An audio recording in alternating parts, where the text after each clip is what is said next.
So good evening, everyone, and welcome to our planning meeting. It's Monday, November the 24th, 2025. This meeting will be streamed live and recorded for public viewing on the town's YouTube page. We acknowledge that this land on which we are gathered today is part of the ancestral land of the Chippewa, Ottawa, and Potawatomi peoples, referred to collectively as Anishinaabe. It is through the connection of the Anishinaabe with the spirit of the land, the water, and air that we all recognize their unique cultures, traditions, and values.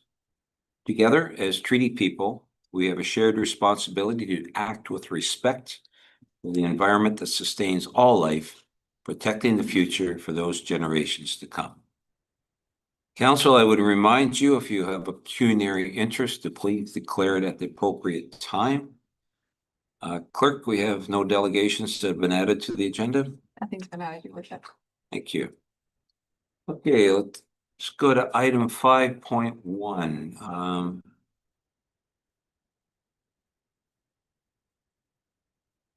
We have a presentation, and at this time I'm going to call Will Nywening, our senior planning official for the County of Lambton, regarding the preliminary land needs assessment.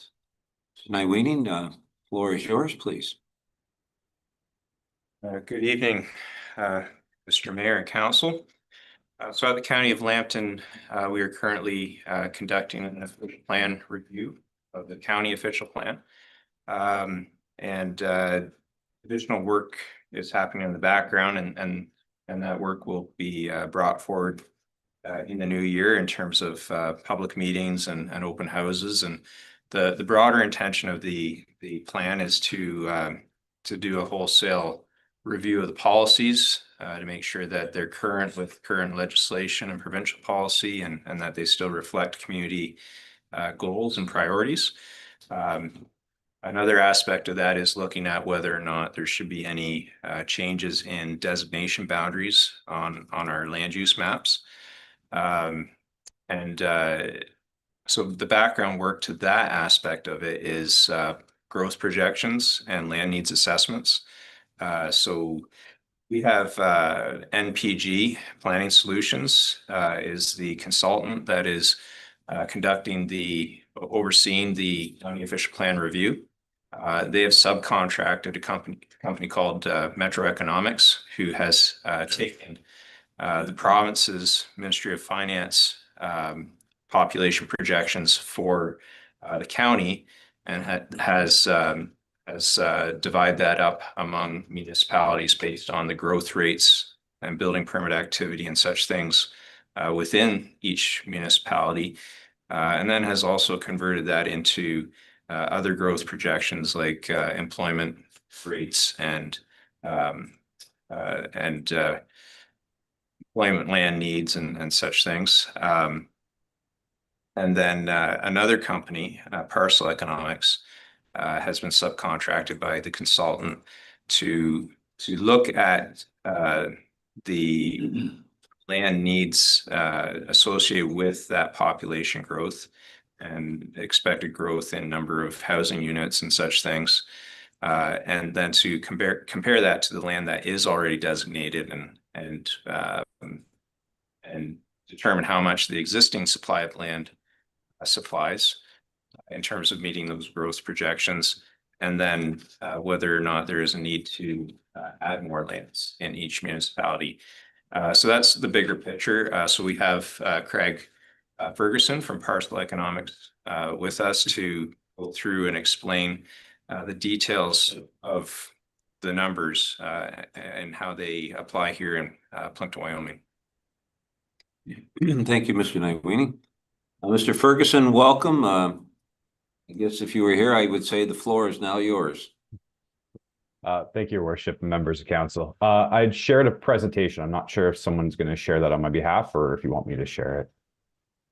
Oh, there we go. Yep. Okay.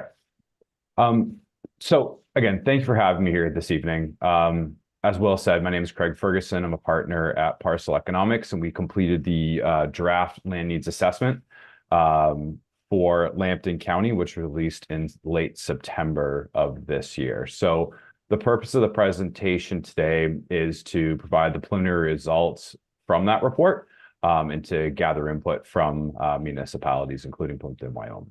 If you go to the next slide, please.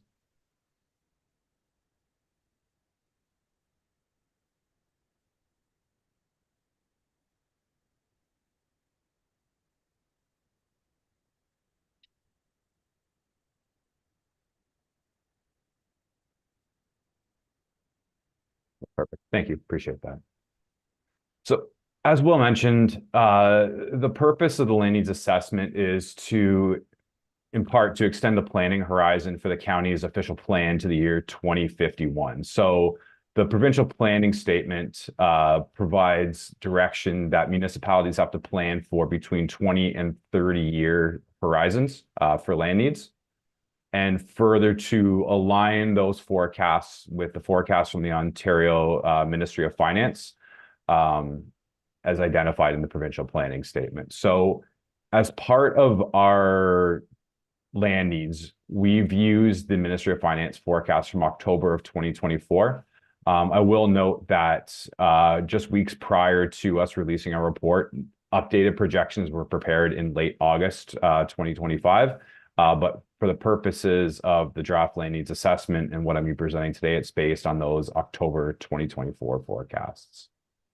So these forecasts at the Lambton County level were analyzed by Metro Economics. And then these forecasts were allocated down to the individual municipalities within Lambton County, including Plympton-Wyoming. So further, based on these population forecasts, Metro Economics prepared employment forecasts that stem from the Ministry of Finance population forecasts.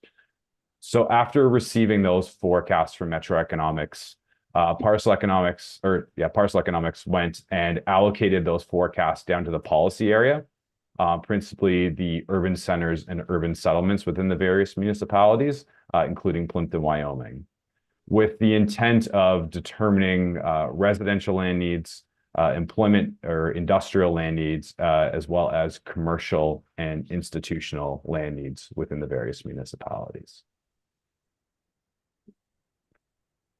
So to provide some context, the next few slides are going to walk through what those employment growth forecasts and household growth forecasts look like in determining land needs. So what you can see here is the dark blue solid line is historical population growth within Plympton-Wyoming. So you can see in the early part of the 2001 to 2015 period, population in Plympton-Wyoming was fairly flat. It wasn't growing much. It wasn't declining much. It was just kind of flat. However, after 2015 and going into more recently, what we've seen is more substantial population growth in Plympton-Wyoming. Part of that is related to international migration to Canada, as well as Ontario.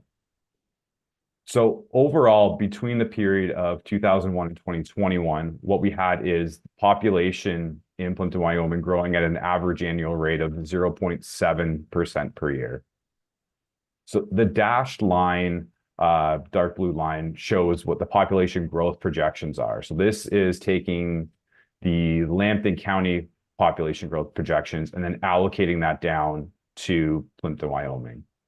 And based on the forecast from Metro Economics, they anticipate that population growth rate in Plympton-Wyoming is expected to double to 1.4% per year from the 2021 to 2051 period. So Metro Economics is anticipating that population growth will accelerate in Plympton-Wyoming in comparison to historical trends. So what this is, it results in approximately 3,680 people, so 3,680 people in Plympton-Wyoming, additional people in Plympton-Wyoming between 2021 and 2051.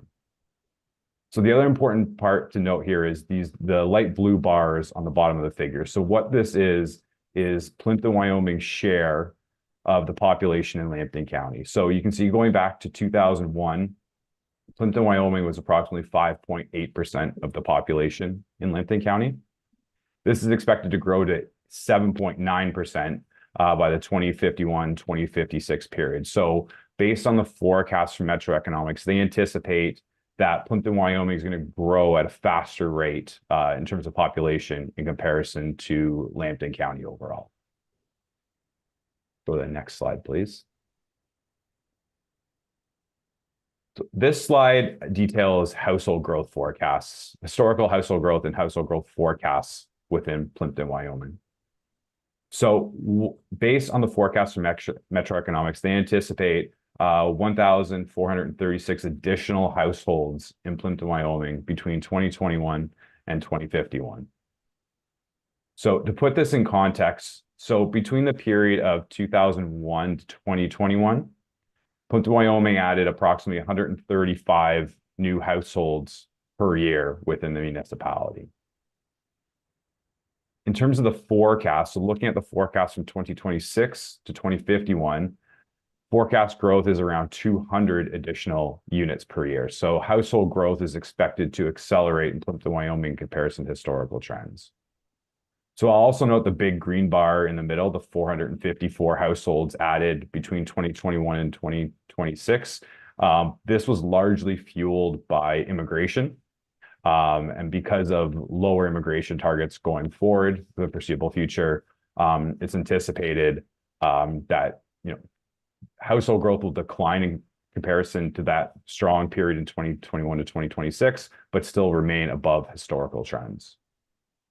And in terms of household growth by unit type, it's anticipated that the vast majority, so 93% of household growth, will occur within single detached units within the town. Next slide, please. Thank you. So based on those population household growth forecasts prepared by Metro Economics, what we did next was allocate that growth to the various policy areas within Plympton-Wyoming. So what this is a map from the Lambton County official plan, and it identifies the location for the urban centers and urban settlements. So the urban center being Wyoming, I identified in red there around the center of the map. And then the urban settlements, which are the yellow color, including Kamlachie, Arrow Village, Blue Point, Sunset Acres, as well as Lakeshore Development Area 1, 2, and 3. Go to the next slide, please. So based on land supply within the urban center and urban settlements, we prepared a detailed unit supply potential within the boundaries of the urban centers and urban settlements. So that's detailed in the table at the bottom of this slide here. So we've identified approximately 171 units that be accommodated through intensification. And these are largely just vacant lots within the settlement area boundaries, at the interior of the settlement area boundaries, as well as unit potential on greenfield land. So these are typically areas that are kind of more at the periphery of the settlement area boundaries that are accommodating residential growth and have applications for new units. So what we've done is break this out between units that are under application. So under application units are units within registered plans of subdivision that have not been started yet as of the date we completed the land inventory. It also includes units in draft approved plans of subdivision, and then units in applications that are in process. So this is different from the vacant no application lands, which are lands that are within a settlement area boundary, and I'll get to this in a second, that are designated as either residential or agricultural, but don't have an application at this point. So overall, we've made a unit estimate that could potentially be accommodated on these lands based on reasonable densities and unit mix. But overall, these vacant no application lands within the greenfield amount to nearly 193 gross hectares of land. So that's the vast majority of the unit potential that could be accommodated within Plympton-Wyoming, and it's on lands that there's no formal application as of us completing our study, but they are designated as either residential or agricultural within the settlement area boundary. So if you go to the next slide, I thought it's important to identify where a lot of these lands are, particularly the vacant no application lands. So the next few slides kind of walks through the supply maps that we've prepared as part of this study. So what we have here is Wyoming residential land supply. So you can see the darker blue, just like individual parcels. So in the northeast there. So that's an example of a registered plan of subdivision where we're counting the lots that haven't yet been started as of the date of the inventory. There's the lighter blue at the bottom, at the south end of Wyoming, which is a draft approved plan of subdivision. And then there are a number of just red outlined parcels. So those are parcels that are either designated as either residential or agricultural in the official plan, are vacant for residential uses and don't have an active application on those lands.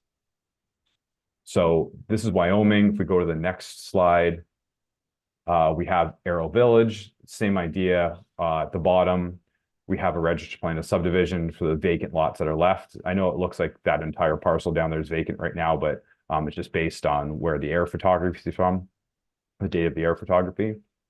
There's a larger in the center of Arrow Village draft plan of subdivision. I know that extends into an area that's not developable, but for the unit supply, we've only included lands that are included within, or units that are included within that application.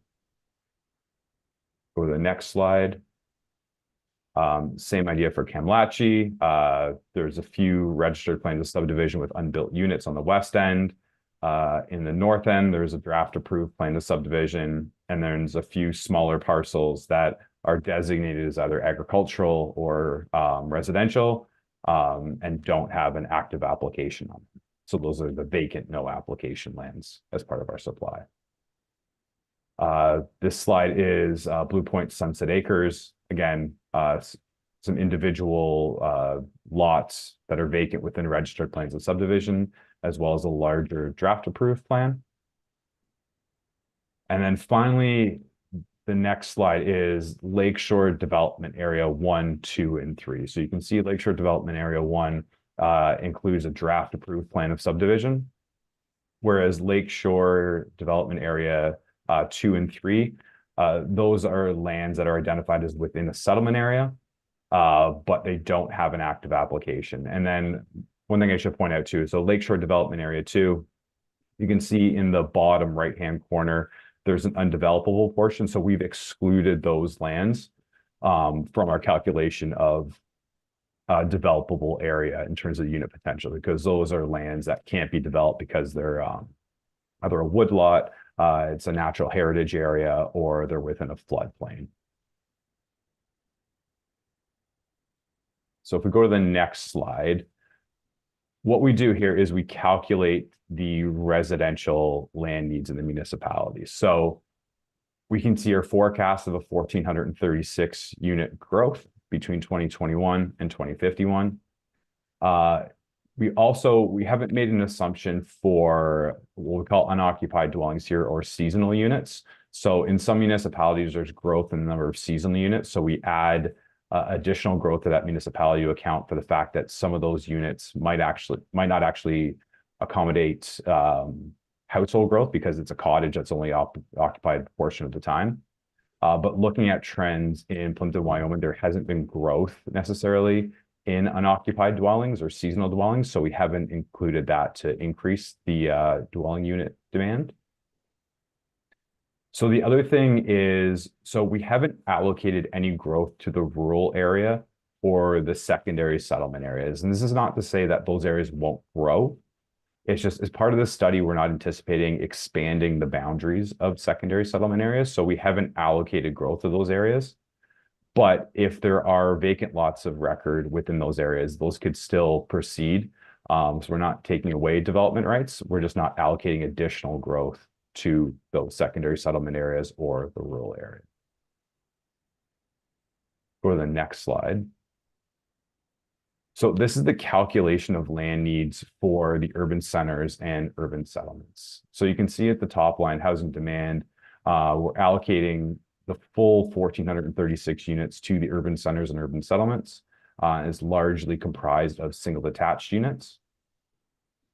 We've then gone and assumed a 10% intensification share. So this results in the demand for about 144 single detached units that are considered intensification. So this is less than the identified supply of intensification units, 171 units within this settlement area. So there's a slight surplus of intensification units in the municipality. And then what we have after that is the remaining growth that's not accommodated through intensification is allocated to the greenfield. So you can see demand for 1,292 units in the greenfield area between 2021 and 2051. So after that, what we've done is we've subtracted the supply of units that are in registered plans of subdivision, draft approved plans of subdivision, or units under application. So what you can see is after removing those units from the potential demand, there's a shortfall of 394 single attached units, a surplus of townhouse units, and a shortfall of 72 apartment units. We then apply a unit density to those various unit types to determine a land need. So in terms of single detached units, there's a shortfall of 394 units. If we assume a density of 15 units per hectare, what this means is there's a need for 26.3 hectares of land for single detached units. There's no need for additional apartment land and 1.4 hectare need for, or sorry, no need for townhouse land and a 1.4 hectare need for apartment land. So this results in a net land need of 27.7 hectares. We then apply a 50% net to gross ratio. So this is to reflect that if you take a 1 hectare block of land and you put housing on it, not all of that block is going to go to residential housing. I mean, some of it's going to go to roads, storm ponds, parks, things of that nature. So we gross up that land need to account for those undevelopable portions. So what this does is results in a land need for 55.4 hectares of gross residential land. Now, when we compare that to the vacant no application lands of 193 hectares, what this means, we have a surplus of about 137 hectares of land within Plympton-Wyoming to accommodate growth. And what this means is there's no need for additional land to accommodate growth in Plympton-Wyoming based on this analysis. Go to the next slide. What we have here is employment growth. So these are employment projections prepared by Metro Economics as well. We've categorized those into primary, which are agricultural jobs, industrial jobs, which are largely like manufacturing jobs, warehousing, distribution, things of that nature, construction. We have commercial employment, which is retail and service commercial uses. So supermarkets, fast food restaurants, things of that nature. And then institutional jobs, which are largely schools and healthcare related type jobs. So what you can see is the vast majority of growth is anticipated to occur in the commercial institutional sectors with a little bit of growth in industrial. We'll go to the next slide. So this calculates the industrial land needs. So what we have here for Plympton-Wyoming is growth of about 60 industrial type jobs. We've then allocated 5% of that growth to work from home. So when most people think of industrial jobs, they think of someone driving the forklift or loading a truck or manufacturing something. But a portion of those jobs include sales, finance, things like that can typically work from home. So what we have is a net need for 55 jobs, industrial type jobs. We then assume a 10% intensification factor. So what this is, if you picture someone, they buy a plot of land for their industrial building and they only build on half of it right away, and then they leave the other half for expansion over time. So if they expand that building, what it does is it results in intensification because there's not actually any new net land needs. So we subtract that to result in employment growth of about 50 jobs on vacant land. We then apply an employment area density factor of 15 jobs per hectare, and it results in demand for about 3.3 hectares of industrial land to 2051. When we compare that to the supply of land, we didn't identify any specific supply of it, like just industrial land within Plympton-Wyoming. So what this means is there's a need for an additional 3.3 hectares of industrial land within the town. Go to the next slide. We've done a similar analysis for commercial institutional jobs where we take the job growth between 2021 and 2051. We reduce it by the share of jobs that could work from home, and then apply a density factor to determine land needs for commercial and institutional jobs. And then based on the limited supply of vacant commercial institutional lands within the settlement area boundaries, what we've identified is there's a shortfall of commercial lands and institutional lands within Plympton-Wyoming, and there could be an opportunity to designate some of those vacant residential lands, or sorry, vacant agricultural lands within the settlement area boundary to accommodate those uses over the long term. And if we go to the last slide, so in summary, what we anticipate is based on the forecast from Metro Economics, population and household growth is anticipated to be higher than pre-2021 trends within the town. There's no need for a settlement area boundary expansion for residential lands. And this is due solely to the large supply of vacant, no application lands within the town. And there is a need for additional industrial, commercial, and institutional lands within the town to accommodate growth. So that's the end of my presentation. I'd be happy to answer any questions you may have at this point. Okay. Excuse me. Thank you, Mr. Ferguson. So council, if you have any questions, now would be the opportunity to start. If you think of something after as well, we can certainly give them the staff to send on to Mr. Ferguson or Mr. Nyweening. So I guess I'll open it up. I'll go to my left. Any questions? Mr. Wolvet. Two or three things, and maybe a couple of these may have not anything to do with what you've studied, but I'm thinking affordable housing. Housing in this community is very expensive. And the government and most municipalities nowadays continue to talk about affordable housing. So I'm not sure how that affects your planning here, because the identified lots that we're talking about here, the amount we have here, are certainly not affordable. Way beyond what an ordinary person can pay for. Sometimes these lots are well in excess of $200,000. So that was one point. I'm not sure what your plan here has to do with that. The other part, agricultural jobs. Did you include that in this study? Because we see, more barns, hog barns, chicken barns, stuff like that employs people. Is that included in your numbers? Yeah. So the agricultural jobs, based on the forecast from Metro Economics, they identified a decline in agricultural jobs just due to increases in productivity. But agricultural jobs typically don't result in an increased land need, particularly within the settlement area boundary. So while forecasts were prepared for agricultural jobs, they weren't taken into account in the land needs assessment part of the study. And one other thing I have here is that with these changes from the government on the amount of dwellings you can have on a property, 3 different residences on one piece of property, any of that taken into account? So the forecasts that were prepared by Metro Economics, in other municipalities, they typically, those accessory dwelling units, they do include those in the forecast. I don't believe there was any growth identified for accessory dwelling units in Plympton-Wyoming, though. Thank you. That's all. Did you get the answer to your first question, Councillor Wolvet? On the affordable housing? Yeah. Not really. I see. Will. Yeah, maybe I'll address that one, Craig. Through you, Mr. Mayor. So I would say that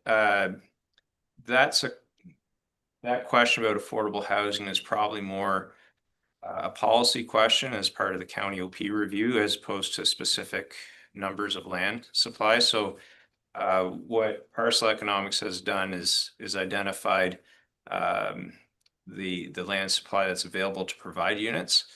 But in terms of policies to create incentives to provide housing at a cheaper rate or things like that, That's probably something that needs to be dealt with policy-wise through the text of the official plan as opposed to land designations. Yeah, we assume that, or we would desire that a percentage of these units that are needed be affordable units. But to do that through land designation solely is not going to not going to make it cheaper to construct or to put out into the market.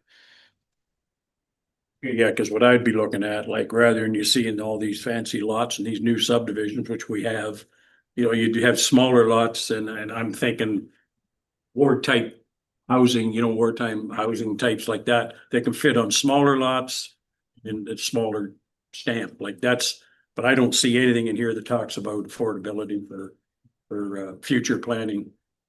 Yeah, so definitely there's an element to that of the people who build subdivisions and houses are going to supply what the market demands and what they feel they can build and that they can sell at a price that they'll be able to justify going through the building process.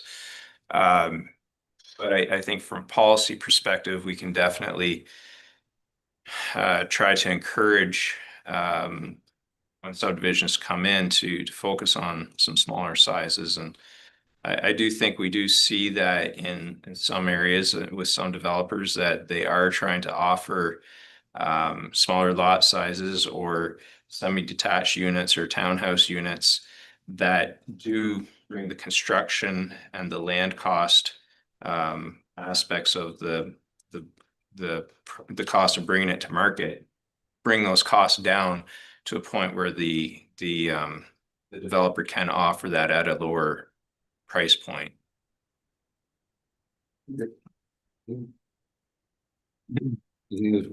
Councilor Van Clever, anything off? Thank you, Mr. Mayor.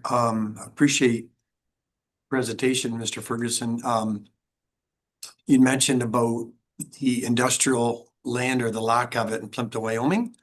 And I think we're well aware of that and trying to find appropriate land. We're pretty sensitive to farmland around here and sacrificing that up for industrial. Even to create housing units or subdivisions in farmland we accept it, but somewhat reluctantly at times. So yeah, if you can offer up any other ideas for industrial land, we're all ears.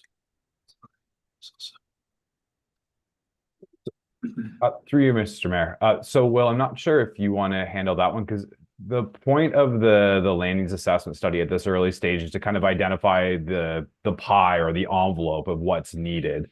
And then it's through a subsequent processes can be identifying where that particular land might be located. Yeah, so through you, Mr. Mayor, just to add on to what Mr. Ferguson has said, this gives us numbers, right? It says we need X number of hectares. Then there's a process of determining where that should be. So through the county official plan process, we can have a discussion with the municipalities. Where do you want to see that go? We're not just going to put it wherever we think, right? We're going to want to know what makes sense from a servicing perspective and things like that.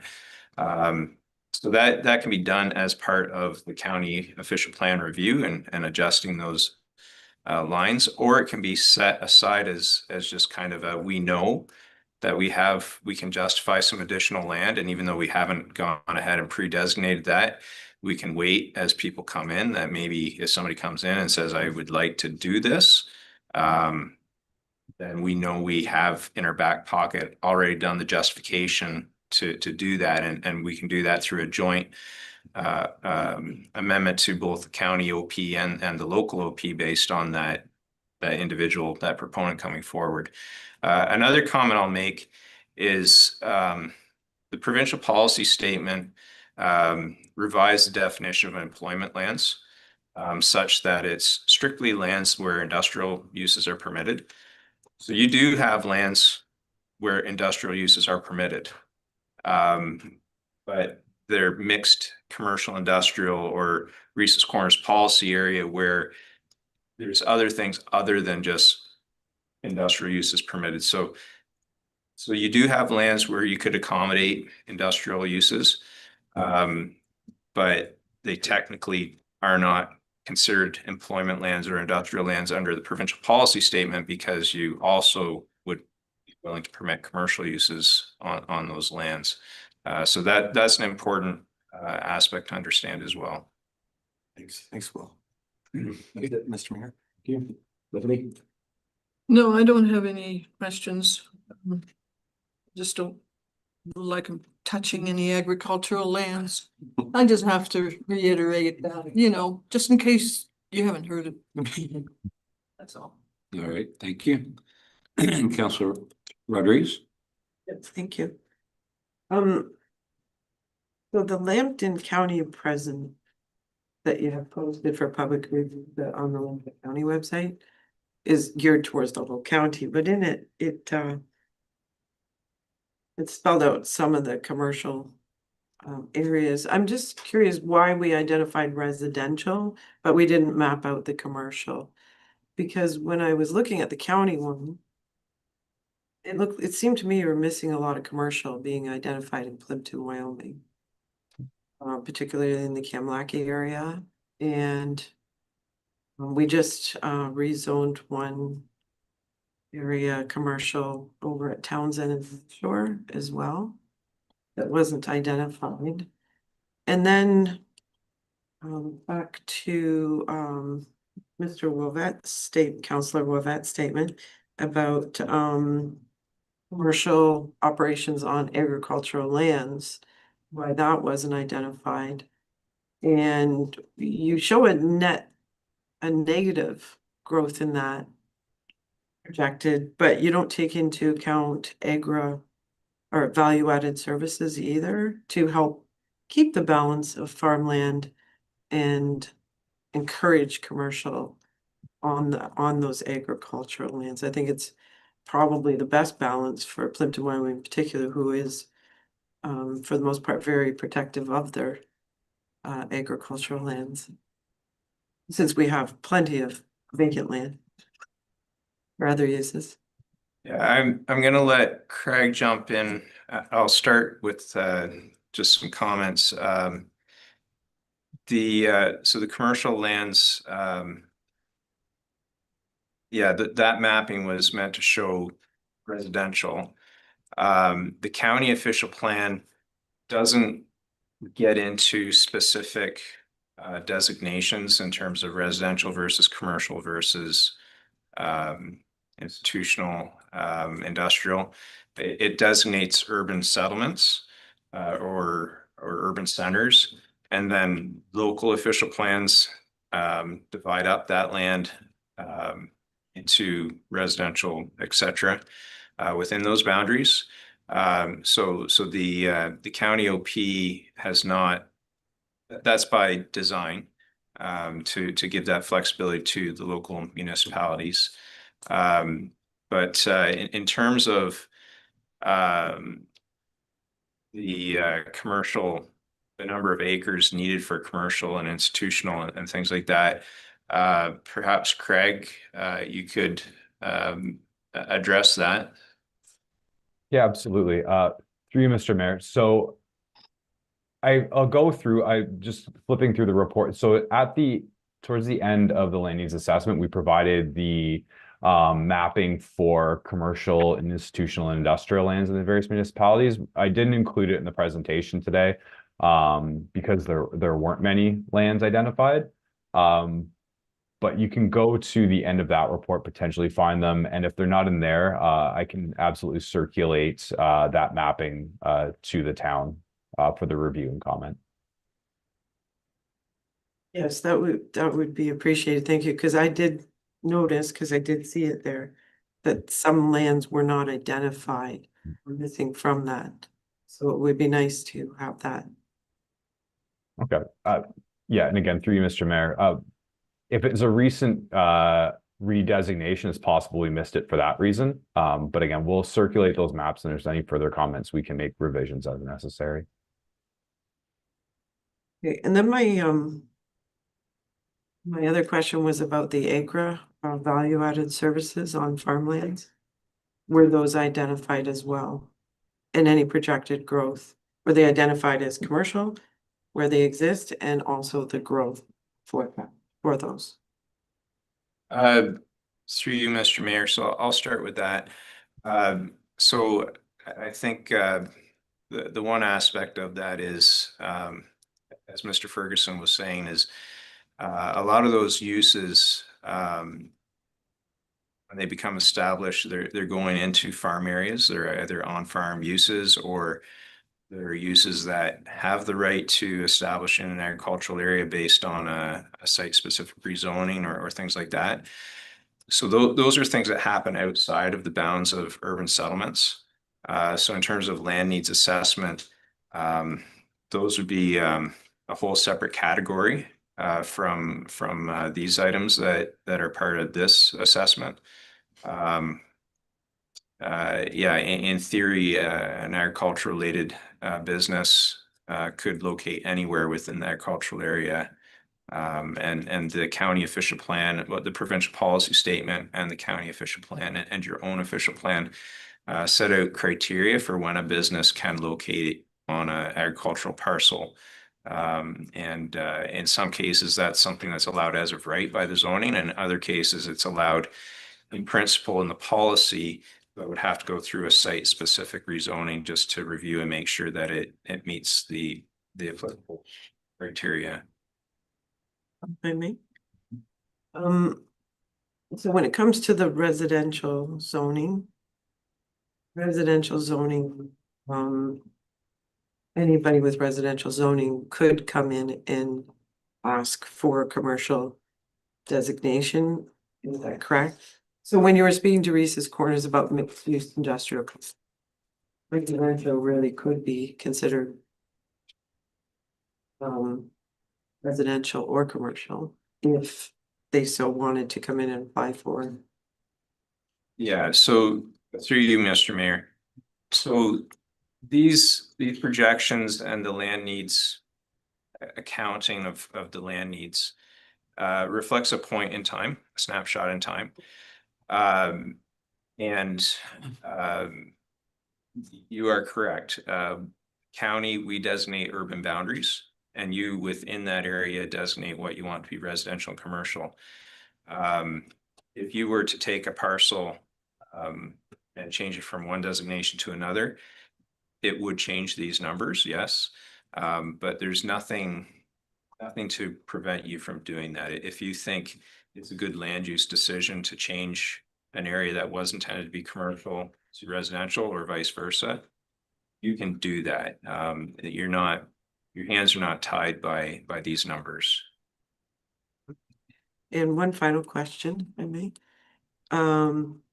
The need, when I just hear a lot, we have a need for industrial land in particular. On what basis is there, like, is that market driven, or is that just because there isn't any specifically designated?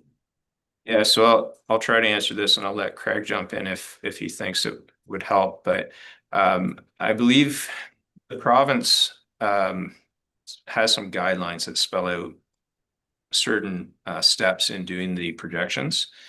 So I think the need for industrial lands is somewhat driven by a projected increase in population, assumes a certain amount of demand for industrial needs created by that additional population. And I believe it's more that than anything specific, and obviously a lot of times it can go the other way. You attract an industrial use, and if it needs 10 hectares, it needs 10 hectares, and that creates population, right? But in terms of what the province has given us for projecting land needs, that process is what's come up with this 3.3 hectares. Craig, is that generally right? Yeah, through you, Mr. Mayor. I mean, yes, Will's correct. The need is largely generated. I mean, it's not a large need, 3.3 hectares, but it's largely generated by the forecast prepared by Metro Economics in terms of demand for industrial space, whether it be manufacturing, transportation, warehousing, things of that nature. So those are considered export related type jobs. So, I mean, a portion of that might be related to population growth, but some of it's largely like export related jobs and being driven by that. Thank you. Councillor Basie, I have no questions at this time. Thank you. Councillor Bojan. Thank you. No questions. I will make a comment. I'm glad that we're not looking at earmarking more land. Because as it shows, we've got a lot of it, and I think the public doesn't even realize how many acres of farmland are already earmarked for future development. But I do agree that we need to carve out more commercial from that pre-existing, because we've built a whole lot of homes lately, but we've built pretty much zero commercial, especially north of 402. And then, of course, we'll see what happens with these population home start projections, because I think they're pretty lofty. I think we saw a recent boom when money was free and everyone thought they were going to work from home forever, and they moved to the country on this pipe dream that they wouldn't have to go back to the office. Because now I think you can drive 3 minutes and you'll find a subdivision with a road and not one house in it. So I think those projections are lofty for what we're seeing the last year and a half. So we'll see what happens. Thank you. Thank you. No further questions. Thank you, Mr. Ferguson, for your presentation. Mr. Nywening, what are the next steps so we're all on the same page? What timeline do we have? And I do reiterate to council, if you do have further questions, we will get them to either Mr. Shabansky or our clerk, and we'll get them through to Will to be answered. Well, Mr. Nywening. Yeah, so thanks, Mayor. So we have posted these projections and land needs assessment on the county website, and we're seeking comments on them. We put in a soft deadline of December 12th for comments, and we're hearing that many would like to see that extended. So we're obviously not going to proceed until we're comfortable that our municipalities have had a chance to comment and feel confident in what they're commenting on. The request for comments is broad, right, to the general public, but especially with our municipalities, we want to make sure you're comfortable with what that you understand what's being there. So next steps, we would be looking for any feedback if there are properties that are missing from the mapping, and if there's those types of things that would tweak the numbers a little bit, then we'd like to know about that, so we can have those numbers reflect as close as possible to reality. So that's specifically for the land needs assessment. In the new year, we've received a background report from the consultant with respect to the types of things they feel need to be updated in the official plan more generally, the text and policy wise. So we're reviewing that now, and we expect that will be released for comment in the new year. So you can look forward to that as well. And there will be additional information put forward about open houses and such things in the new year. Anything from staff? Seeing that, Ms. Nada, anything from you? No, sir, nothing here. Thank you. Okay. All right. Well, once again, thank you, Mr. Ferguson and Mr. Nywening. Thank you very much for your time and for your presentation. We do appreciate it very much. Good. Thank you. Okay, council, let's go to item 5.2, your agenda. I have a motion by Councillor Rodriguez, seconded by Councillor Van Claveren.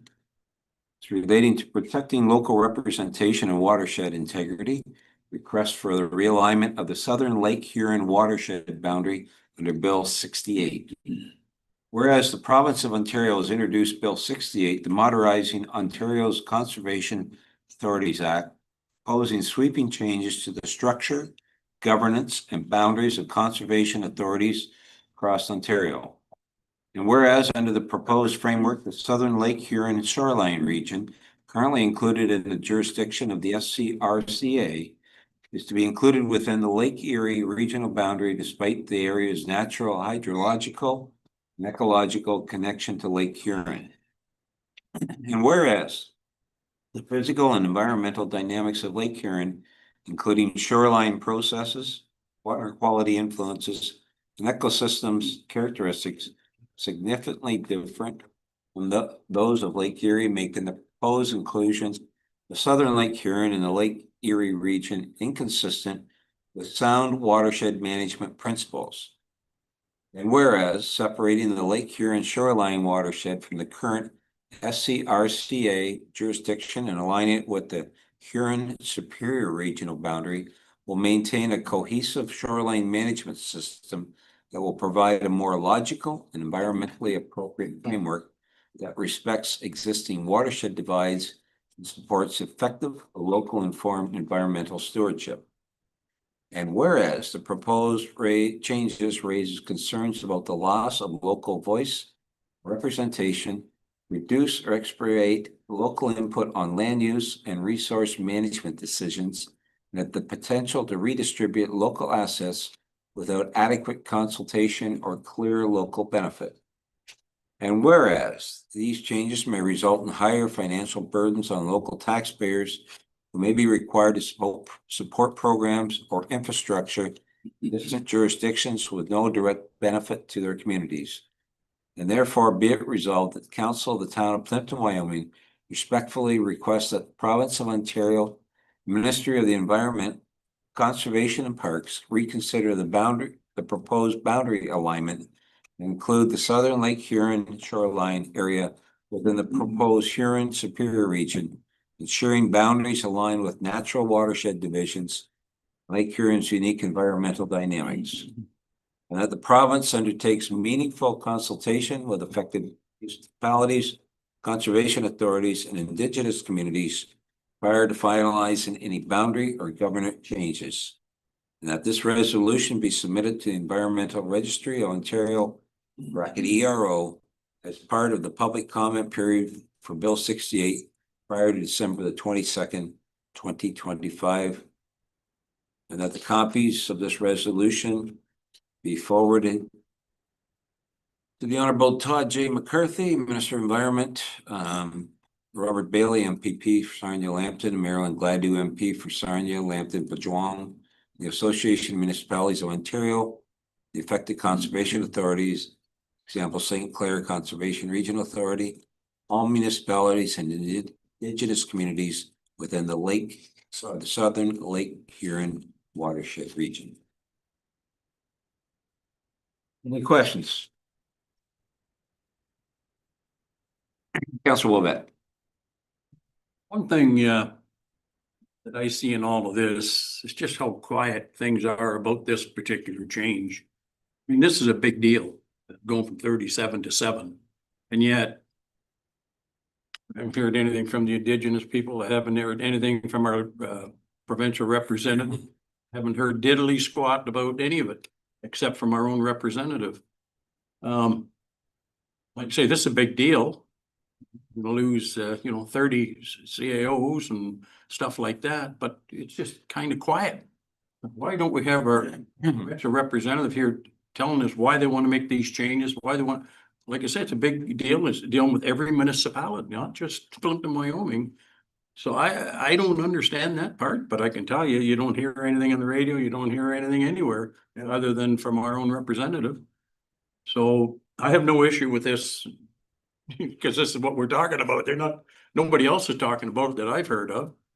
So it bothers me a little bit that, the province moves ahead with this kind of stuff and says nothing to the people that are directly involved with it, which is us. And that's just me thinking, but they seem to be doing this more and more and more and just push it through without even coming to talk to us. I see lots of pictures in the paper from representatives, but I don't see them here. Anything further? No, I think that's enough. think our representative is probably in Queens Park right now. Yeah. Yes, Counselor Rodriguez. Thank you. I can address those things under council report. Okay. Since I did sit in on a meeting after this. Would you like to do that then? That would be great. Master's report says Wednesday. Oh, shoot. Do you want to wait that long? How long? Just a few updates. It's gotta be shorter than what I just read.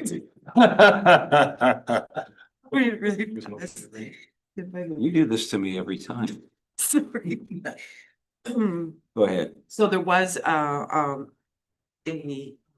Teams meeting that was put out to everybody. That you could have registered to sit in on and that came out afterwards, and it was last Tuesday, I think it was. And from the Ministry of Environment, and in it, they did say one of the big things they are doing is the boundary. Proposed boundaries is still open, very much open, so this is really good to put this in.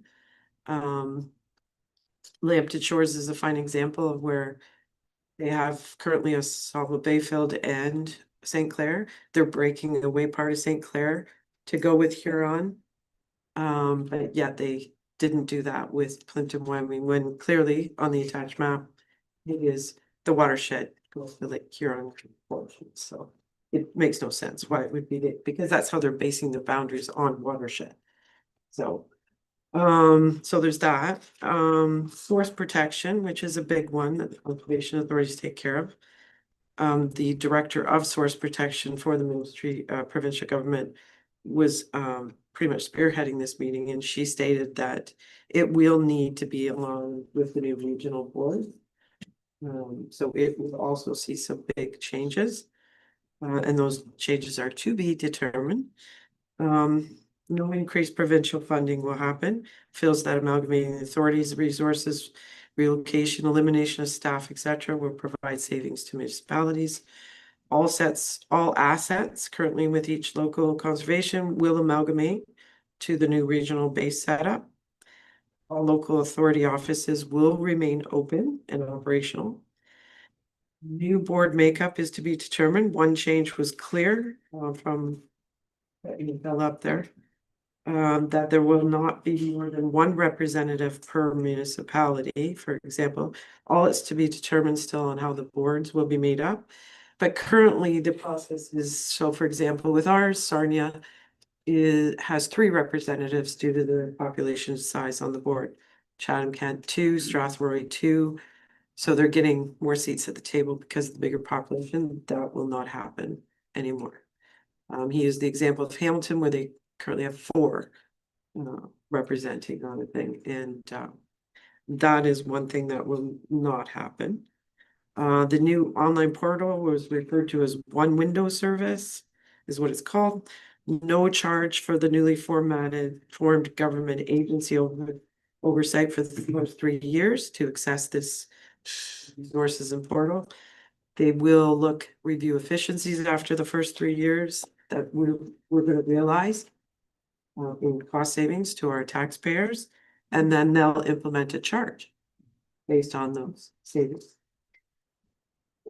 So those things were made clear. This is already past second reading.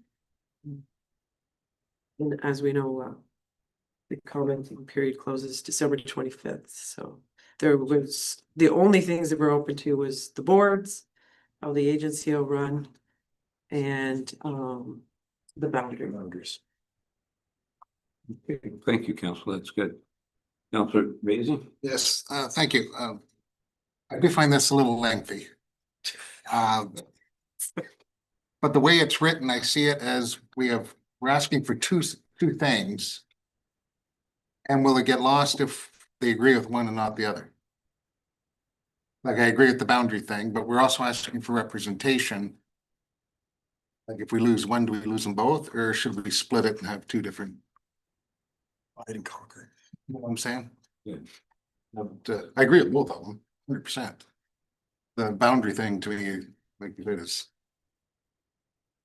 somebody in Toronto drawing a circle and saying, okay, you're going there. But the representation thing, I think, is highly valuable. It's always been, and you know, some guy in Hamilton's gonna decide what the Wyoming wants to do. And we're stuck with it, so. I'm just worried about you got two separate things in one big envelope. That's all. The mayor, Yes. given it was a notice of motion provided by Councilor Rodriguez, it would be hard to split it out at this point. Especially given the contextual nature of the motion. So I would not suggest attempting to split that out at this time. We could. Aaron, do you have a suggestion on how we could highlight each through an attachment letter clearly noting the two objectives? That in there. Sure. We asked, like, these things are open for comment at the ERO, so you want to get in the items that you want addressed on a local level, whether it's 1, 2, 4, or 5 items. You should be putting them all together, what those things are, because the purpose of sending this is for that commenting period. And these 2 items discussed here were discussed in great detail. If anybody else was on that meeting, these were 2 items that were big. But if I may finish, Oh, sorry. you just stopped your breath. Yes, I did. But if we could ask that staff also maybe put in separate letters on each of the items as a supplementary to our. Well, I think the key was that the commenting period is still open. So what I think staff will do is if council as a whole supports this motion, we know what our comments are going to be. Our comments are going to concentrate on the realignment of the boundaries to ensure that Plympton-Wyoming is in the Huron watershed, and to ensure that there's appropriate representation for each municipality. Those comments would be basically based off what's in your motion that you've approved and changed slightly to go from a motion format to be a commenting format. So that's fairly straightforward and the staff could readily accommodate doing so. I don't. Didn't want it to get lost. Yeah, no, I appreciate that. Clerk, and then I go to deputy mayor. Thank you, your worship. I was gonna suggest, as Adam said, this resolution is gonna go to all those people as well. And I think it needs to be together in context for them to see that whole picture. But I was gonna suggest, yeah, if we split it up to the registry and how it's submitted. Maybe there's an area where it can go all together and separately. It depends how the registry is set up, but staff can. That. Deputy. Yeah, well, obviously you're gonna send a letter along with this motion. So you can certainly, address those 2 very important matters right in the letter to begin with. Okay, and mark this one, Kristen. I think it's an excellent response and support for the reasons against the changes proposed by the province. And I wholeheartedly agree with you. How's that? Maybe agree. Sure, we're working hard for this agreement. Go follow. Somebody has the word. Anything else, council, before I call for the vote? I will comment too. Yes, that it is a good report, and thank you for taking the time to do this as our representative. It's very important. Thank you for doing that. And if I may, just before this is sent off, just 2 corrections to those that it's going to be sent to. Just stroke the Honorable Robert Bailey and stroke the Honorable Marilyn Gledu. That honorable is reserved for cabinet ministers or the leaders. So I know they'd like to be honorable, but they're not. Well, not Bob's eyes, that's for sure. Councilor Van Claveren. Just a brief comment. For the life of me, I went through this motion to try and contextualize it and shorten it. I don't think you can. You've grasped every concept here. And I've had to read it a number of times to maybe absorb it all, but nonetheless, I wouldn't change a thing. So good job. Yeah. Okay, call for the vote. All those in favor? Is carried.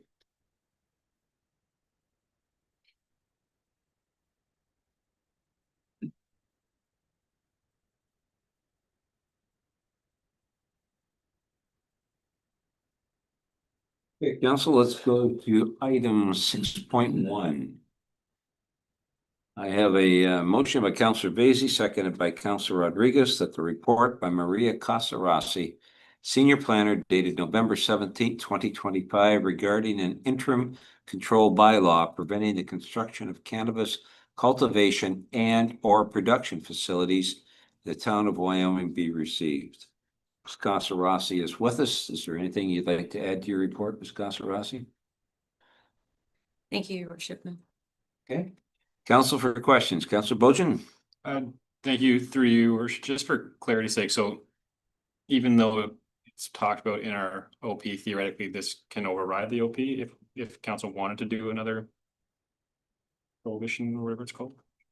Your worship. Yes, so the reason that this report was brought before council is because it's just closing the loop on the interim control bylaw. In terms of the chronology, Planning Act does allow for one, in the interim, a studies conducted, and then I'll allow for an extension a second time. Then there's a 3-year cooling off period. So we are coming to the expiry of the cooling off period. Now, at the time that the interim control bylaw was initially passed, it was because there were no procedures or criteria related to cultivation production and the facilities. So in the meantime, while the extension was provided for the interim control bylaw itself, at that time, the official plan was being updated and being amended. And because the previous official plan did not include any references to cannabis cultivation or production, it was while the new official plan was being amended, that was taken into consideration. And so now there is a process and criteria in place that address this matter coming before council in future. Yeah, those are stinky facilities. Councillor Rodriguez? Thank you. So we can only prohibit it for basically 1 more year, and then we have to allow these things should they want to come in? So, sure, your worship, the interim control bylaw is meant to be a temporary tool to allow municipalities to investigate a specific issue or a type of permitted use on lands that may require additional study or investigation to see if additional procedures need to be put in place or if there's other considerations that they require a qualified individual to review. So the tool is only meant, it's a very because it is a restrictive tool, it's not meant to be used consistently or constantly for this issue. Because the idea is that the matter is studied and then measures are put in place to address the concerns. So the Planning Act is very clear in that the interim control bylaw is only in place for 1 year. It allows for an extension for another year, and then there's a cooling off period where the use would have to be permitted. It's unfortunate. Okay. Right. Yes, I'd like to just be extended forever. Deputy? But we can pass an interim control bylaw again now, and then have the study done. We would come up with good reasons not to ever have one, can't we? So, through your worship. So now that the cooling off period is expiring, if that is the intent or the wish of council to pass another interim control bylaw, then that is possible. But as the report indicates, it would have to be on the premise that you would be undergoing a study. And that study would be done by whom? You guys? Or do we have to get another consult? Well, the study technically, initially for the first interim control bylaw was completed as part of the exercise for the official plan amendment. And that's where the process and the criteria were identified and listed.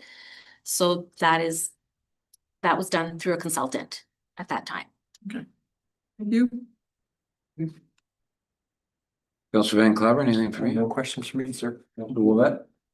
I thought I knew we'd had an interim control bylaw, but I thought we outlawed it here in Plympton-Wyoming. We turned down money.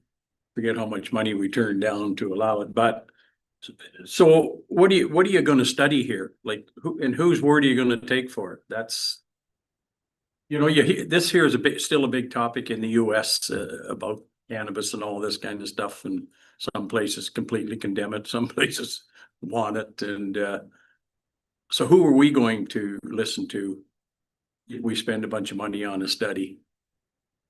Like, what are they gonna tell us? Clerk, if you'd like to respond to that. Just one question, your worship, just to clarify, what we said no to and what we received an initial payment for was for retail Yes. retail sales here, completely separate than this. No, this is just. Cannabis cultivation and production. So that's a separate issue. Council still has said no. That's still on the AGUCO side, that they understand that this council passed a motion not to permit those sales. This is completely separate from that. What I was reading in here is allowing stuff at Reese's Corners and stuff like that, so I just assumed it was. Yeah, that's cultivation and production. Yeah, which is separate. So anyways, what would this study look like? What would it tell us? Your worship, it would depend on the scope that council wants to be addressed.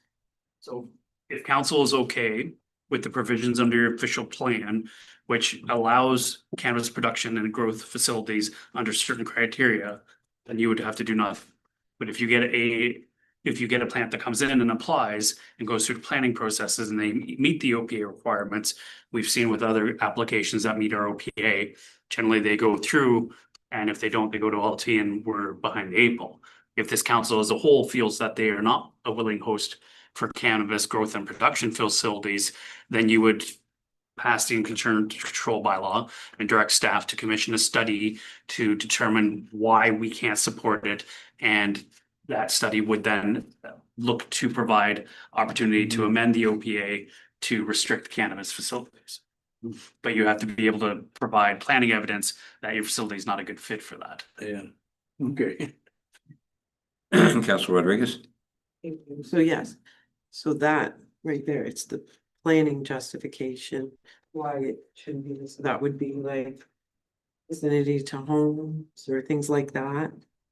And that's what the study would concentrate on, was looking at your community, looking where they could possibly grow and giving you options to restrict. So in saying that, would it then identify only certain areas within the municipality that would be acceptable for it? Ms. Councilor. Through your worship, so currently in our official plan policy, that has already been all addressed, so it already addresses where the cannabis production facilities are prohibited or they're allowed. It lists out that they'll require rezoning application, site plan approval as well. And then in other areas, they'll, like, for example, in the agricultural, restricted agricultural, it brings them within a building and it has to still meet MDS.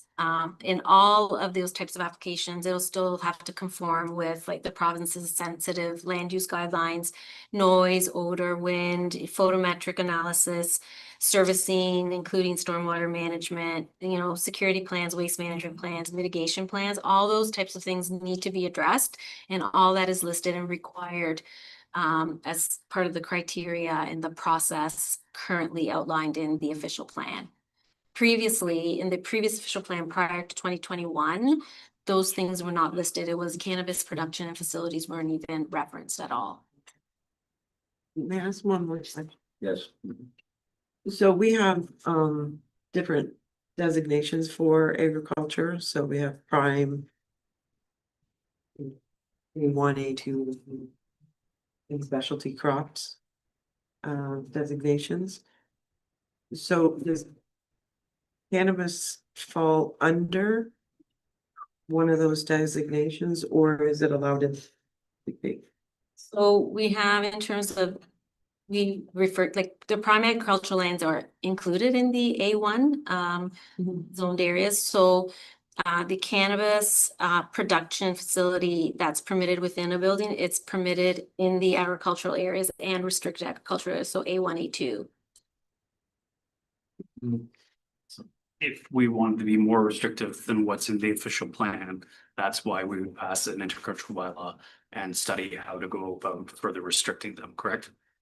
Your worship, yes. However, I just wanted to, the reason we're looping back to this is because the second time, the extension that was provided It clearly was indicated in the notes and in the bylaw, it was because the study that was being done, the findings were then included in the amended official plan. Clerk? Further clarify, we can't do a study on the same thing. It has to be something new. The province is not allowing you to just say we don't like something. Right? If it can fit the criteria, which we've deemed in our OP that it's appropriate, then it fits. It would have to be some sort of different study. So if we said, well, we want to see where it fits, well, we already did that. So it has to be something. Okay, Councillor Vacy? I think it's worth looking into. Just looking down the road where Enniskill and Petrolia, the hassles they've had with theirs. You know, there was no, at the time, light pollution, that kind of thing. We're getting screamed at because we want to put a street light in. And yet we're gonna allow how many watts of light that go, you see the one from Forest from here, so that kind of thing that I think it's worth studying, because I can't see anywhere off the top of my head that we could put one that isn't gonna be getting screamed at by everybody in the neighborhood, so planning or not, or how you do it, but I think that's the avenue we gotta go. Councillor Ashley, you. So through your worship, what we have seen from a planning perspective is that there's been a decrease in interest in developing these types of facilities. Certainly in the example in other municipalities such as Enniskillen, there's been a change in the use of those parcels of land. They are no longer functioning for cannabis production and cultivation. So we have seen overall a decrease. I think certainly the town is in a better position than it was prior to 2021, because at least the types of concerns that are being raised today, they are addressed as part of the procedural requirements and studies that any proponents that come in with this type of proposal would need to adhere to. So like noise and wind and like mitigation measures, all those things are listed in the official plan. So today it was just to bring this forth to council as an information piece to advise the 3-year cooling off period is coming to an end. But if there is another study that does need to be done, our clerk is correct. It would have to be on a different matter related, because these issues have already been fully addressed and updated in our plan. Councillor Bojan? I think kind of on topic, off topic, on topic, the rezoning. Does it get rezoned to industrial purpose for taxation purposes, or does it stay agriculture? Pretty sure it's out. You could say culture, isn't it? Yes.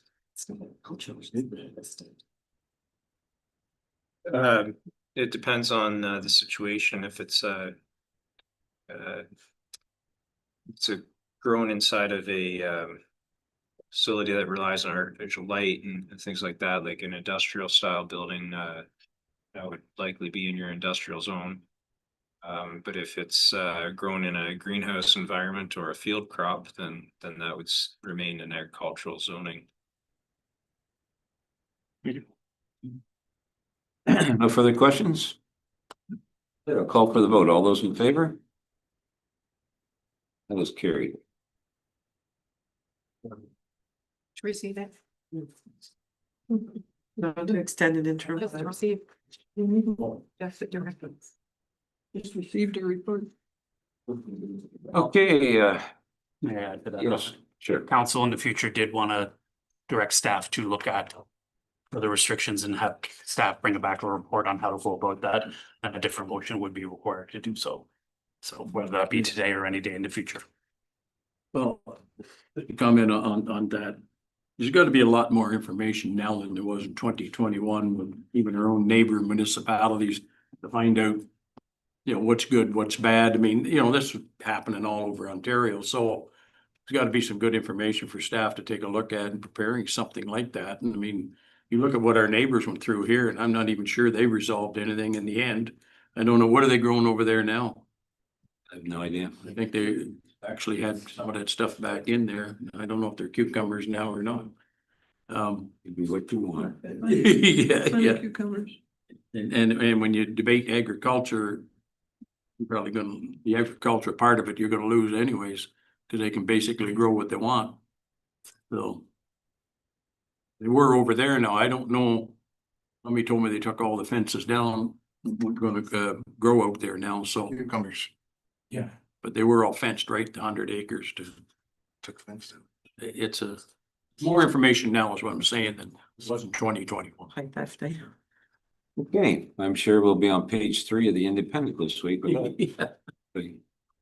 All right, let's go, nothing on 7.1. So let's go to item number 8.1 correspondence. I have a motion by Counselor Ogen. I'm presuming we should change that to Counselor maybe Rodriguez with the second. Council, he's there.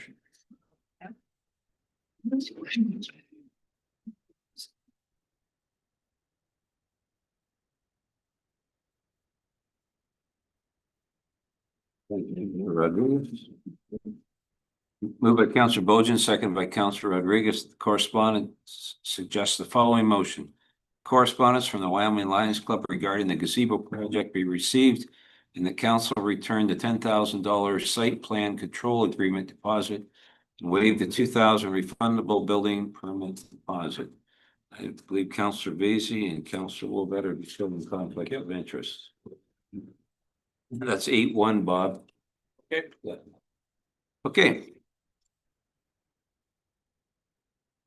Counselor Rodriguez. Okay. So like, I remember before we were asked, somebody was asking for a reduction in fees or something, and we ended up still having to pay for it. I realize these are just deposits that would get refunded. Charges though, isn't So this is for 10,000 for the development, and then the. So this is a site plan and, well, permit deposit. I guess to my point of that statement was that it was county control. Do we control these? We control the deposits, yes. Because the building permit has to do with the county. Although the building permit and the site plan control application pay fees to the county of Plympton for their services, the deposit itself is completely managed by the town, and therefore council does have the discretion to return or waive the need for that deposit. You mentioned a reduced deposit. The $10,000 represents the reduced deposit. Otherwise, they typically are a percentage of the total construction value. Okay. So if anything went awry, which it wouldn't, I'm sure, but if anything did, what are the implications? If anything went awry on site and our relationships with the local Wyoming Lions Club soured over that issue, we would no longer have deposits to hold to encourage compliance or repair or make good the problem that has arose. That therefore, if there was a conflict of that nature, it would have to be the town that rectified that issue.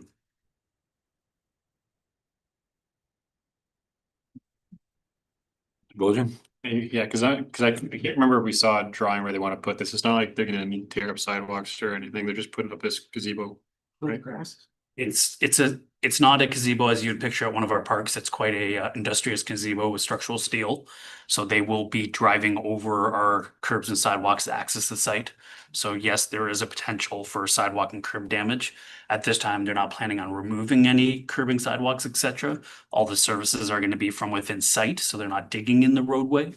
So there's less likelihood of like poor restoration of that nature. But there is a opportunity for damage to the curb and sidewalk due to the heavy construction equipment. Wasn't there an issue with CN where they had to put up a fence or a berm or something? Yes, CN had provided the numerous requirements of varying nature in regards to security for site. After some discussion, thank you to the mayor who was able to get a hold of a CN representative. The Lions were told that a fence would be suitable, so they will be required to install a fence along their south property line, partially along the east property line to ensure the site is secure from the CN tracks. There will be less opportunity to access the site through the rail corridor. They'll come in off of Main Street over that spot there, just to the east of where their sign is. Yes, sir, there's a curb cut there that would allow them access. Deputy? Okay, the $2,000 refundable building permit deposit. And that's not the fee. It's not the building permit fee, is it? Correct. That is just the building permit deposit that town staff take to compel builders and permit holders to repair any damage they cause to the road allowance and to ensure their grading is done correctly. Well, I thought you were talking about 10,000. The So it's the same 10,000 thing. is for the site plan, but it can be used for the same thing.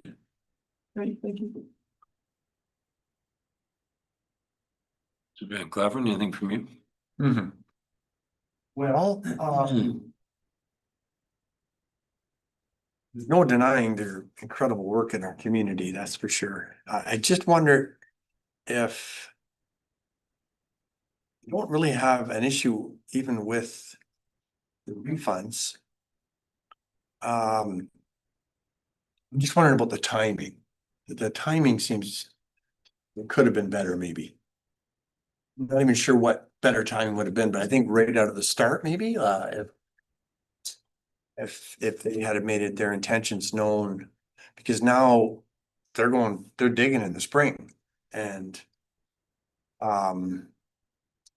maybe it feels like there's a bit of pressure there that if we don't comply, are we gonna push back the construction time? But aside from that, I don't really have any other questions or thoughts. Just wonder if the timing could have been a little nicer, maybe if they cleared right out of the gate. So in regards to the timing, we have been working directly with the Lions to get the site plan control agreement approved, which had been approved just before this letter had been issued. During the signing, we had discussions about the upcoming building permit fees, and we had discussions about the site plan control agreement fees and the deposits.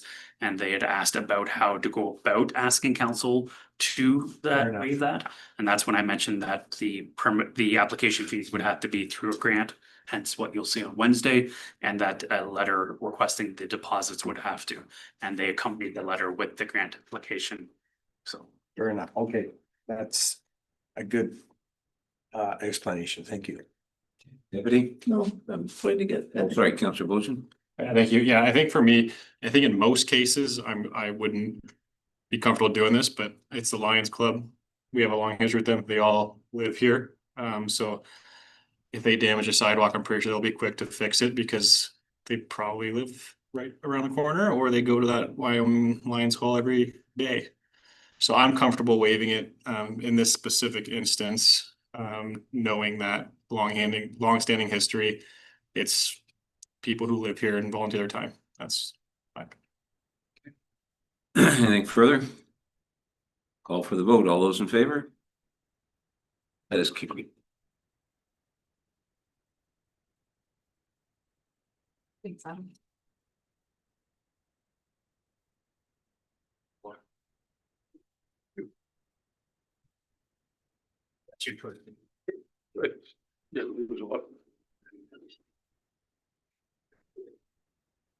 Okay, item number 9.1. I have a motion by Councillor Van Claveren, seconded by Deputy Mayor McEwen. Correspondence items A to F related to recommended reading and routine approval. Information items not otherwise addressed by resolution be noted as received by the Plympton-Wyoming Council and filed accordingly. Anything on my right to pull or to recognize? Councillor Rodriguez? I think there's quite a bit there about conservation authorities. But I did want to follow up on Councillor Wovet's comments about nothing happening, and you're right, it's all pretty silent. But that session we did with the ministry, it's the PowerPoint presentation of the overview of basically what that meeting was about, so that'd be a good read for you. And I also did want to know, because I forgot to mention before, that they are doing stakeholder meetings coming up in the new year. So they're coming up pretty quick. They're going to have regional meetings for municipal leaders and conservation authorities to attend. In person or virtually? In person. Well, they did say some may be virtual, some may be. I imagine in our like London or something. You'll let us know and we'll get. Yeah, he said the dates were coming up pretty quick, like, so by early January, we should know. Okay. Anything else down there? Okay, to my left. Okay. All those in favor? Carried. All right, new business, deputy. I don't have anything, thank you. Would you like to run this section? Oh, do you have nothing there? No. Okay, sorry. Mixed up with councilor's report. This is all related to planning, by the way. Nothing for me, sir. Comfortable with that? Nothing for me, sir. All right. 0 for 6, all right. Move on to section number 11. Yes. Yeah. Rossi has something for Oh, business. I'm so sorry, Mr. Conservas. Go ahead. Thank you. Ontario Regulation 257 of 2025, as of right, setback variances are now in effect in Ontario. This was filed on Friday, November 21st. So filing date is the effective date. So the effect of this, it's a prescribed minimum setback percentage. So it's a reduction of up to 10% from a required setback. No longer requires minor variance application or approval through the Committee of Adjustment. So for example, if zoning bylaw requires a 1 meter side yard setback, I'm just picking a number here, no variance is needed for a setback of 0.9 meters in that case. So these provisions were previously introduced through Bill 17, but they didn't take effect until this new regulation was approved for the applicable percentage. And just as an additional piece, Bill 60, which is expected to pass shortly, I think possibly today, will introduce some additional as of right variances. So I will keep council informed as to what those additional ones will look like. Will there also be, if that does pass, will there be a session for our Committee of Adjustment to learn that as well? Yes, this will be discussed at the December Committee of Adjustment. Thank you. Good night, Weenie. Thank you. So I'm just reading about this myself, even as I'm sitting here. But I think this isn't something necessarily that when people call and say, I want zoning information, that we're going to say, okay, your front yard setback is now 5.4 meters instead of 6 meters. I think this will probably be in situations where well, I'm having trouble meeting that setback. Then we can say, well, you're actually, there's a little bit of wiggle room here. The other thing to note is that this only applies to urban parcels of land. So the same definition as where additional residential units are allowed as of right. So basically areas that are parcels that are zoned for residential use and fully serviced. The last comment I'll make is with respect to building code. So under building code in a residential situation, as an example, if you have a wall that is less than 1.2 meters to a property line shared with another property, building code does not permit you to have any openings in that wall, windows or doors, unless they are fire rated. And so a lot of times our side yards are 1.2 meters minimum in order to ensure that our people are able to have some windows and doors on those sidewalls. So this would allow people as of right to reduce that by 12 centimeters, but that would put them into a setback where now building code says you cannot have any windows or doors in that wall. So this does not change building code requirements, but it potentially puts people into situations where if they're aware that they can now build at 1.08 meters as of right, without needing the minor variance, they may not be aware that that now has building code implications. So there is that complicating factor. Anything, Weenie? Deputy? So when somebody calls up and says, I want to build this or that, and what setbacks are you gonna say, are they gonna get that information, or is it only if they cannot meet that setback? Then they get that information? Like, you're gonna tell them, okay, it's 3 meters but you can build it, closer if you want. Is that what they're gonna be told, or? Go through your worship.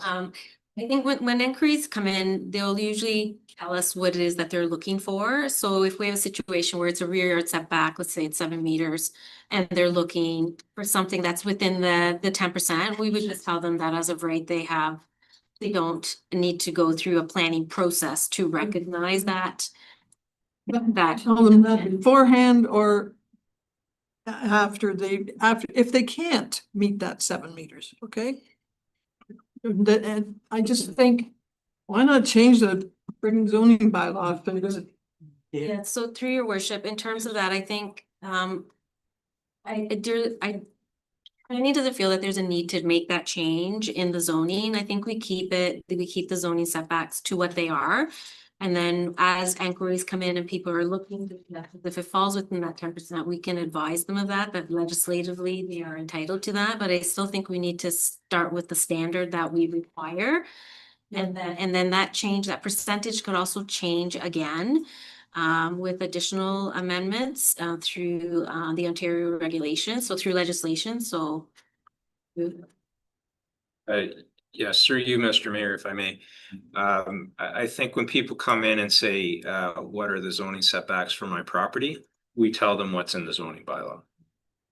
And we just say you have a 6 meter front yard setback requirement in the R1.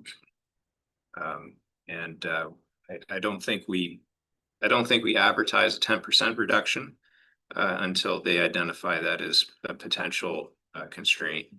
so the neighbor tells them, why didn't you just ask for the 10% reduction? They'll come in here hollering at you, why didn't you tell me about this 10%? No, that's, that's what.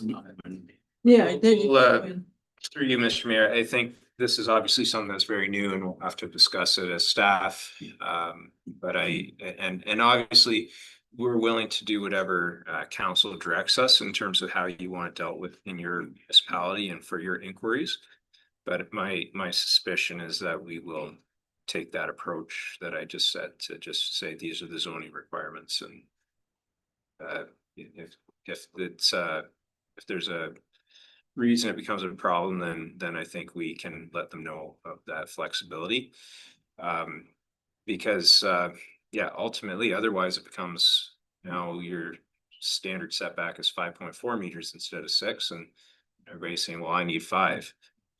And it to me, it's kind of a ridiculous law that they've made, because it just somewhere has to be the line, and you're just punting the line a little bit. There's still always going to be those issues of people who are struggling to make that work, or just need to accept that you adjust your plans. Another situation of the province sticking their nose in, shoving something down their throat. Thank you very much. Page 4. Okay. I think Mr. Nywinning said it, your worship, but I was just gonna say, if we look at it as the OREG is saying the as of right setback, it's not saying change your zoning bylaw. I think we're only looking at it where someone is looking for a setback, and they also have to have implications to the building code, because they might be like, yay, I gotta reduce setback, and then you say no doors and windows, and they're like, oh, nobody who wants that. So I think, the OREG speaking to the as of right, not the OREG saying change your zoning bylaw. So that's how it starts. Sorry, through you, Mr. Mayor, if you did go and change your zoning bylaw to 5.4 meters to reflect the new As of requirement, right. Another 10%. now it's 4.6. Not speaking This to is- zoning at all. Rodriguez? That's exactly what I was gonna say. This is not a finite number. It's a percentage of a number. So you change that number and then it becomes another percent. But if anything, it should say it's that number, 10% as of right. If you want, you increase your number by 9%. There you go. You can increase the number. That's 10% there. Stays the same. Stupid. Okay. Ms. Not anything from you before we move on? No, nothing here. Thank you. Okay, thank you. All right, council, that brings us to the next item on the agenda, which is 11.1 bracket A. I have a motion by Councilor Bovet, seconded by Councilor Van Claveren, that the council move in an in-camera meeting of council pursuant to section 239 of the Municipal Act 2001 as amended for the following reasons. Item A, solicitor client privilege, section 239 bracket 2 bracket F. Advice subject to solicitor client privilege, including communications necessary for that purpose. Item B, litigation matters, section 239 bracket 2 bracket E. Litigation or potential litigation, including matters before administrative tribunals affecting the municipality or the local board. All those in favor? That's carried. Thank you. I'd like to thank our planner, Gould Brown, and our Mr. Nyweenie and Ms. Casa Rossi for being with us this evening. I'll be going in